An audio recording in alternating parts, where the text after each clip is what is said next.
आपको ब्रांच वहाँ पे सही नहीं मिलती, नॉन सीएसई मिलती है, और मिडिल एनआईटीज में सीएसई मिलती है, तो आप मिडिल एनआईटी में जाओ। तो अगर आप सीएसई ब्रांच से हैं और आपको आईआईटी में भी सीएसई मिल रहा है या सीएसई से रिलेटेड भी कुछ भी मिल रहा है, तो आप आईआईटी चले जाओ, अदरवाइज अपना एनआईटी है ही। ठीक है। हाय एवरीवन, कैसे हो आप सब? I hope all guys are good. जैसा कि हमने लास्ट वीडियो में डिस्कस किया था कि मैंने आपसे फीडबैक मांगा था कि किस टॉपिक पे मुझे वीडियो बनाना चाहिए, और मैं उसी टॉपिक को सबसे पहले पिकअप करूंगी वीडियो बनाने के लिए। तो मुझे वो टॉपिक मिल चुका है, और वो टॉपिक है कि जैसे कोई भी स्टूडेंट है और उनके जो मिडिल मतलब कि एक रेंज है 500 से लेकर के 600 तक की जो रेंज है, तो इस स्कोर वाले जितने भी स्टूडेंट है सबको ये कन्फ्यूजन है, क्योंकि इन स्टूडेंट के पास दो तरीके के चॉइसेस होते हैं। एक आईआईटी जाने के लिए, आईआईटी में भी न्यू आईआईटी, क्योंकि इसमें तो पॉसिबल नहीं है कि आपको आईआईटी अच्छे मिल जाए। तो न्यू आईआईटीज जो है, जो 2015 से लेकर 2016 के बीच में बने हुए हैं, तो वो न्यू आईआईटीज में जाने का उनके पास चांस है, और मिडिल एनआईटीज में जाने का चांसेस हैं। तो हम सबसे पहले ये देखते हैं कि जो लिस्ट ऑफ आईआईटीज है वो कितनी है। तो मैंने सारी इन्फॉर्मेशन यहाँ पे लिख दी है। तो total list of 7 new IITs है। IIT Tirupati, IIT Palakkad, IIT Bhilai, IIT Jammu, IIT Dhanbad, IIT Goa और आईआईटी धनबाद। ठीक है।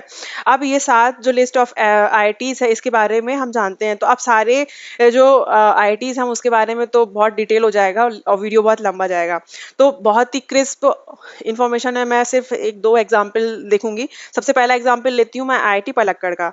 ठीक है। तो आईआईटी पलक्कड़ में क्या है कि एक उनका कोर्स है डेटा साइंस का। ठीक है। तो डेटा साइंस का जो कोर्स है, वो अगर किसी बच्चे ने गेट का जो एग्जाम दिया है, वो अगर डीए कोड से दिया है, या फिर सीएस से दिया है, या फिर ईसी से दिया है, फिर ई से दिया है, ये चारों जो कोड है गेट एग्जाम जिससे उन्होंने दिया है, तो ये चारों ही कोड जो एग्जामिनेशन वाले जो स्टूडेंट्स हैं, वो सब डेटा साइंस कोर्स के लिए एलिजिबल है। किसमें? आईआईटी पलक्कड़ में। ठीक है। तो अब यहाँ पे बहुत सारी कंपनीज आती हैं, जो कंपनीज विजिट करती हैं वो भी आप सामने देख पा रहे हो कि इतनी सारी कंपनियां आईआईटी पलक्कड़ में विजिट करती हैं, जिसमें आप प्लेसमेंट ले सकते हो। और मैंने यहाँ पे वेबसाइट में जाके प्लेसमेंट भी इनका चेक किया है, बट मुझे सही से प्लेसमेंट इसमें नहीं दिखा है। ऐसा मतलब कि कितना क्या होता है, इतना डिटेल वे में मुझे नहीं दिखा है। ठीक है। तो इसलिए मैंने क्या किया, एक और एग्जाम्पल लिया आईआईटी जम्मू का। अब आईआईटी जम्मू के बारे में मैंने बहुत अच्छे से चीजें सर्च की है, तो अब मुझे डिटेल में आपको यहाँ पे बताने वाली हूँ। तो आईआईटी जम्मू में मुझे आईआईटी जम्मू में जो सीएसई ब्रांच है, उसमें सिर्फ 26 बच्चों ने ही एनरोल किया था, और 26 बच्चों का ही सबका प्लेसमेंट हुआ। मतलब 100% सीएसई स्टूडेंट्स के लिए प्लेसमेंट है। कहाँ पे? आईआईटी जम्मू में। और फिर कंप्यूटर टेक्नोलॉजी उनके पास एक और ब्रांच है, तो उसमें 5 स्टूडेंट ने एनरोल किया था, 5 स्टूडेंट का 100% प्लेसमेंट है। तो ये आप आईआईटी जम्मू का समझिए कि प्लेसमेंट वहाँ पे 100% रहा है। और ये मैं 2025 की बात कर रही हूँ, 2025 के प्लेसमेंट की रिकॉर्ड की बात कर रही हूँ। ठीक है। अब मैं आपके पैकेज की भी बता देती हूँ। तो यहाँ पे पैकेज जो उनका रहा है, मिनिमम 8 एलपीए रहा है, मीडियम जो था वो 12 एलपीए था, और जो मैक्सिमम था वो 48 एलपीए रहा है आईआईटी जम्मू का। ठीक है। तो फॉर एग्जाम्पल यहाँ पे एक छोटा सा एग्जाम्पल देना चाहूंगी। मान लीजिए कोई भी स्टूडेंट है, मैं यहाँ पे कैटेगरी की बात नहीं करूँ, बाद में मैं बात करूंगी कैटेगरी के हिसाब से, सारा कट ऑफ आपको दूंगी, अच्छे से मैं आपको एक्सप्लेन करूंगी। लेकिन अभी एक जनरलाइज में बात करती हूँ, वो कोई भी कैटेगरी हो सकती है। मान लीजिए कोई एक बच्चा है, कोई एक ह्यूमन बीइंग है, स्टूडेंट है, उसके 500 स्कोर है गेट एग्जाम में। ठीक है। अब फॉर एग्जाम्पल अगर उसको कोई न्यू आईआईटी मिलता है, तो बहुत सारे स्टूडेंट के अंदर ये कंफ्यूजन है कि जो इंटर डिसिप्लिनरी एक कोर्स होता है। ठीक है। अब ये इंटर डिसिप्लिनरी जो कोर्स है, उसमें क्या है कि उसमें भी बहुत सारे, उसके अंदर भी बहुत सारे कोर्सेस आते हैं। तो बहुत सारे बच्चों को ये कंफ्यूजन है कि हमें उसमें न्यू एनआईटी, क्योंकि वो न्यू आईआईटीज में ही मिलेगा आपको कम स्कोर पे, जिनका भी स्कोर 500 होगा, ऐसे कुछ स्कोर होगा, उनको ही मिलेगा वो कोर्स। तो अब उनको कंफ्यूजन ये रहता है कि यार ऐसा ना हो कि हम इस कोर्स पे हम एनरोल कर लें और ऐसा ना हो कि प्लेसमेंट हमारा ना हो। ठीक है। तो अब आपको एक चीज मैं ये इसका भी बहुत अच्छे से प्रॉपर एकदम प्रूफ के साथ मैं आंसर दूंगी आपको। लेकिन आप एक चीज ये सोचो कि सबसे पहले मैं आपको एक बात बता देना चाहती हूँ कि जो आईआईटी है वो आईआईटी है, और जो एनआईटी वो एनआईटी है, और IIT is always better than NITs. ठीक है। ये एक रियल बात है। लेकिन यहाँ पे एक चीज यहाँ पे ये हो जाती है कि अगर आपका कोई भी इंटर डिसिप्लिनरी जो कोर्स है, वो मान लीजिए कोई फॉर एग्जाम्पल मान लीजिए मटेरियल है, ठीक है, या फिर जियो इन्फॉर्मेटिक करके जो एक कोर्स होता है उस पे है, तो अगर कोई बच्चा जिसका 500 गेट स्कोर है, उसने आईआईटी के चक्कर में जियो इन्फॉर्मेटिक जो ब्रांच है उसको चूज कर ली, और उसको same CSE branch MNIT Jaipur में मिल रहा था लेकिन वो नहीं गया, उसने आईआईटी चूज किया, तो वहाँ ये सिनेरियो जो है ये उसके लिए काम नहीं करेगा, क्योंकि जियो इन्फॉर्मेटिक जो कोर्स है उसमें इतना प्लेसमेंट नहीं है, चाहे तुम कहीं भी चले जाओ इतना, मतलब आईआईटी है, मानती हूँ मैं उस चीज को, लेकिन वहां पे कंपनीज आपको विजिट जो करने के लिए एलिजिबिलिटी रखती हैं वो सीएसई करती है, सीएसई, ईसी, ईई, ठीक है, जो जो कोर ब्रांचेस होती हैं, या फिर सीएसई से रिलेटेड जितनी भी ब्रांचेस जैसे एआई, एमएल, डेटा साइंस और डेटा एनालिटिक्स और मशीन लर्निंग, ये जितनी भी ब्रांचेस है इन सब में आपको एलिजिबल करेंगी वो कंपनीज, इसलिए विजिट करने आती हैं, ठीक है। तो अब यहाँ पे मेरे हिसाब से अगर कोई स्टूडेंट है उसको कोई जियो इन्फॉर्मेटिक मतलब नॉन सीएसई ब्रांच अगर किसी न्यू आईआईटी में मिल रहा है, और सीएसई वाली ब्रांच जो है वो मिल रही है किसी मिडिल एनआईटीज में, तो उसको एनआईटी चूज करना चाहिए इस केस में, ठीक। एक बार और बोल देती हूँ कि अगर कोई भी स्टूडेंट है उसको non CSE branch new IIT में मिल रहा है और सीएसई ब्रांच मिडिल एनआईटी में मिल रहा है, तो उसको एनआईटी की तरफ जाना चाहिए, लेकिन एनरोल दोनों में करना चाहिए, कोप में भी। हाँ, एक और चीज बता देती हूँ, जैसे कि हम आईआईटी कॉलेज पाने के लिए हमें कोप काउंसलिंग प्रोसेस से जाना होता है, और सीसीएमटी काउंसलिंग के थ्रू हम एनआईटीज में जाते हैं, तो ये दो चीजें हैं। तो अगर किसी का भी स्टूडेंट का भी 500 या 550, मैं किसी का भी बात कर रही हूँ, यहाँ पे कैटेगरी नहीं है, 500 से 550 या फिर 600 ऐसे कुछ उनके वेट स्कोर है, तो उनको सीसीएमटी और कोप, COAP कोप दोनों में ही एनरोल करना चाहिए, दोनों में ही एनरोल। अगर कोप में कोई अच्छा कॉलेज मिलता है, मतलब अच्छा आईआईटी मिलता है, न्यू आईआईटी मिलता है सीएसई ब्रांच से रिलेटेड, तो बिल्कुल आप आईआईटी में जाओ, आईआईटी की तरफ जाओ। और अगर आपको नॉन सीएसई ब्रांच मिलता है न्यू आईआईटी में और सीएसई ब्रांच मिलता है मिडिल एनआईटीज में, तो आप मिडिल एनआईटीज की तरफ जाओ। सिर्फ यहाँ पे प्लेसमेंट, यहाँ पे सिर्फ और सिर्फ ब्रांच से रिलेटेड है, नॉट द कॉलेज से रिलेटेड, ठीक है। आईआईटी का टैग है आईआईटी का, वो कोई मिटा नहीं सकता, ठीक है। आईआईटी तो आईआईटी है, लेकिन यहाँ पे जो प्लेसमेंट की ये जो कंपनियां आती हैं उनके कुछ क्राइटेरिया है। अगर आपको प्लेस्ड होना है, प्लेसमेंट आपको चाहिए, तो आपको सिर्फ आईआईटी जाने से कुछ नहीं होगा, आपको ब्रांच अच्छी सिलेक्ट करनी पड़ेगी, उसके लिए मेहनत भी करनी पड़ेगी। तो ये चीजें हैं, ठीक है। तो जैसा हमने यहाँ पे चीजें समझ ली हैं, तो कोप जो काउंसलिंग है उसमें 10 राउंड्स होते हैं, राउंड 1 से लेकर के 10 राउंड तक, ठीक है। तो अब कहीं ना कहीं किसी राउंड में तो आपका नंबर आएगा, मेरा कहना ये है। तो इसीलिए मैं कह रही हूँ कि आप एक बार एनरोल करो, अगर आपका 550 भी वेट स्कोर है ना, तो आप एनरोल कर दो कोप में, ठीक है। अब काउंसलिंग सीसीएमटी में क्या होते हैं, 6 राउंड होते हैं, मतलब 3 रेगुलर राउंड होते हैं, 2 स्पेशल राउंड होते हैं, और सबसे लास्ट में एनएसआर राउंड होता है। तो इसमें 6 राउंड होते हैं, लेकिन इसमें कॉलेज आपको लास्ट तक राउंड में मिल जाएगा। लेकिन जो कोप है उसमें आपको कॉलेज नहीं भी मिलेगा, मतलब इंस्टीट्यूट आपको अलॉट भी नहीं होगा। अगर वो बात की बात है, वो लक पे है सब चीज। कट ऑफ कैसा जाता है, क्योंकि 2025 का मैंने जो भी देखा, कट ऑफ सीसीएमटी में भी हाई है और जो स्कोप में है उसमें भी हाई है, लेकिन 2024 का डेटा देखें तो सीसीएमटी में भी लो है और कोप में भी लो है, ठीक है।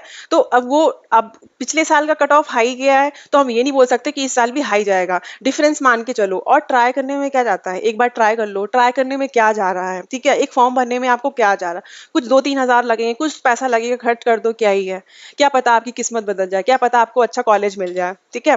तो जो अपॉर्चुनिटी आपके पास आई है, प्लीज आप उसको अपने हाथ से जाने ना दो। आईआईटी में मौका मिलता है आईआईटी में ले लो, एनआईटी में मौका मिलता है एनआईटी में ले लो, लेकिन दोनों जगह उपस्थित रहो, दोनों जगह प्रेजेंट रहो, कहीं भी किसी को भी अपना बैकअप बनाओ कि यहाँ नहीं तो वहां सही, ठीक है।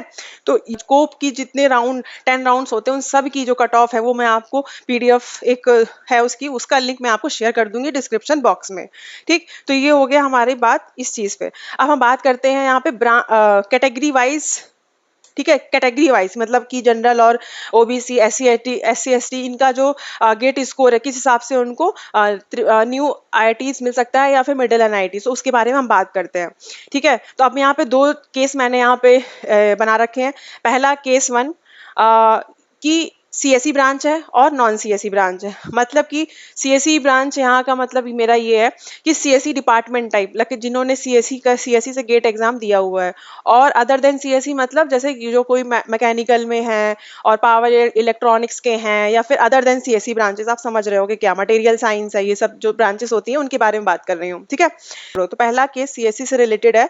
तो इसमें क्या है कि जनरल, अगर आप जनरल कैटेगरी की बात करें तो कोई जनरल का स्टूडेंट है, अगर उसके 550 स्कोर है, 550 प्लस स्कोर है, तो उसको एनरोल करना चाहिए।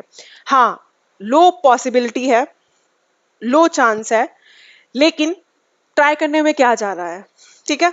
अगर आप जनरल से बिलोंग करते हो, जनरल कैटेगरी से बिलोंग करते हो और 550 प्लस आपका गेट स्कोर है, तो आपको कोप में एनरोल करना है। लेकिन हाँ, ये भी पता है कि कंफर्म नहीं है कि आपको कोप में कोई आईआईटी अलॉट होगा कि नहीं, ये बात कंफर्म नहीं है, लेकिन लो पॉसिबिलिटी लेकिन है, लो पॉसिबिलिटी है लेकिन है, ठीक है।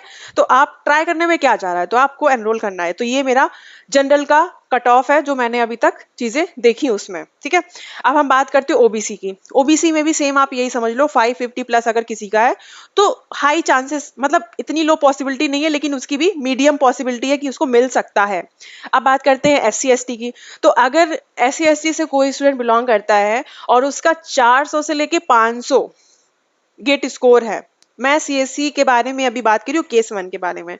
तो अगर एससी एसटी से रिलेटेड कोई बच्चा है, कैटेगरी से रिलेटेड कोई बच्चा है और 400 से 500 का गेट स्कोर है उसका, मतलब 420, 400, यहाँ तक कि अगर 390 भी है तो भी एलिजिबल है, तो प्लीज आपको न्यू आईआईटीज मिल सकती है। और ये आपका हाई पॉसिबिलिटी है, हाई चांस है आपको आईआईटी मिलने के। लेकिन आप सीएसई ब्रांच के हो तो प्लीज आईआईटी आप छोड़ना मत किसी भी कीमत में। मतलब अगर आपको न्यू आईआईटी मिलता है, जो लिस्ट मैंने बताई सातों जो न्यू आईआईटीज हैं, उनमें से आपको कोई भी मिलता है, प्लीज आप ले लो, ठीक है। एनआईटी से अच्छा आईआईटी है। और सीएसई ब्रांच आपको मिल रही, कोर्स ब्रांच से रिलेटेड। अगर आपको सीएसई रिलेटेड जितनी भी ब्रांचेस है, जैसे एआई है, एआईएमएल है, मशीन लर्निंग है, और ये इसको क्या बोलते हैं, डेटा साइंस है, और डेटा साइंस के बाद डेटा एनालिटिक्स है, ये सारी जो ब्रांचेस है सीएसई से रिलेटेड है। अगर इन सब में भी कहीं से भी कम गेट स्कोर पे आपको आईआईटी में एंट्री मिल रही है ना, चाहे वो न्यू हो कैसी भी हो, आईआईटी में एंट्री मिल रही तो प्लीज ले लो, क्योंकि प्लेसमेंट आपका हर जगह होने वाला है। तो जब हर जगह होने वाला है तो क्यों ना आप आईआईटी का टैग भी लो एडिशनल, ठीक है। तो जिंदगी एक बार मिली है, एक बार अच्छे से आईआईटी में चले जाओ ठीक है। तो ये चीजें हैं। अब बात करते हैं हम नॉन सीएसई ब्रांच की। फॉर एग्जांपल, जैसे जो स्टूडेंट ने गेट एग्जाम दिया होगा मैकेनिकल से, सिविल से, समथिंग लाइक दैट, ठीक है, तो उनके लिए मैं बात करती हूँ, उनके लिए क्या गेट स्कोर होगा, गेट स्कोर का क्या रेंज होगा जिससे उनको एडमिशन मिल सकता है न्यू आईआईटीज में। तो फॉर दी जनरल कैटेगरी के बारे में बात करती हूँ। तो अगर जनरल कैटेगरी से कोई स्टूडेंट है और अगर उसका गेट स्कोर 360 प्लस है, हाँ 360 प्लस, 360 प्लस, मतलब आप सोचो, आप जितनी मैंने, आप खुद देख लेना, जो मैंने पीडीएफ आपको डिस्क्रिप्शन बॉक्स में शेयर करूंगी उस पर आप खुद देखना कि जो नॉन सीएसई जो ब्रांचेस है उसमें 360 से स्टार्टिंग है। राउंड 10 में देखना आप, 360 से स्टार्टिंग है। जनरल कैटेगरी की बात कर रही हूँ, जनरल कैटेगरी की जो नॉन सीएसई ब्रांचेस है उसमें, ठीक है। तो जैसे कि मैकेनिकल किसी को करना है, मैकेनिकल से कोई है, और पावर इलेक्ट्रॉनिक से कोई है, तो आप प्लीज, अगर आपको ऐसा है तो आप एक बार हर एक जितनी भी लिस्ट मैंने दिखाई है यहाँ पे, सारी लिस्ट में आप एनआईटी हर एक आईआईटीज के बारे में जान जाओ कि कितना क्या प्लेसमेंट था, कैसा था ब्रांच वाइज। तो जो भी आपको बेस्ट लगे आप उस आईआईटी में चले जाओ, जो आपको मिले आराम से उस पर चले जाओ जिसपे आपको सही लगे, ठीक है। तो ये है, ये सीएसई की मैं बात, ये जनरल की बता रही हूँ नॉन सीएसई ब्रांच के लिए।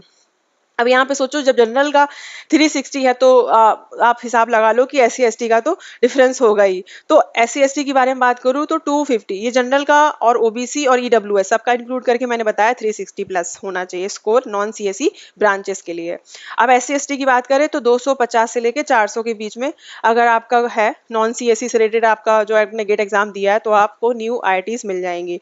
भाई एनआईटी में जाओगे तो भी वही हाल है, आईआईटी में जाओगे तो भी वही हाल है, तो क्यों ना आईआईटी जाए, आईआईटी का ही टैग लगे हमारे ऊपर कि भाई आईआईटी से हमने एमटेक किया है।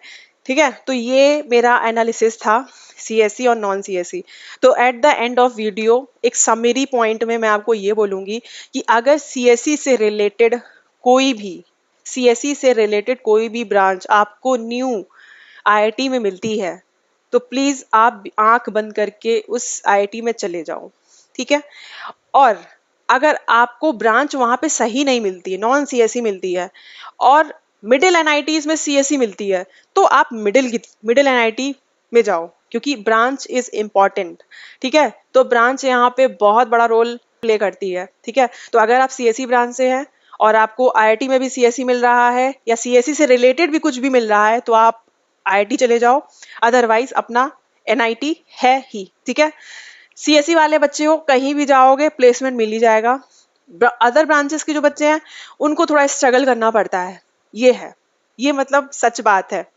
तो अदर ब्रांचेस के जो बच्चे उनको मेरा यही सजेशन रहेगा कि आपको तो आपकी जो ब्रांच है उसमें आप अगर एनआईटी में जाओगे तो भी आपको वही पढ़ाई करनी है, आईआईटी में जाओगे तो भी वही पढ़ाई करनी है, तो क्यों ना आप आईआईटी में जाओ, क्योंकि आईआईटी में जाओगे वहां पे ज्यादा ही आपको अच्छा एक्सप्लोर करने को मिलेगा चीजें, ठीक है। तो मेरे हिसाब से ये है कि आज का जो टॉपिक था यही था कि हमें ब्रांच देखना है, ब्रांच के बाद फिर हमें डिसाइड करना है कि हमें आईआईटी जाना है कि एनआईटी जाना है, दैट्स इट।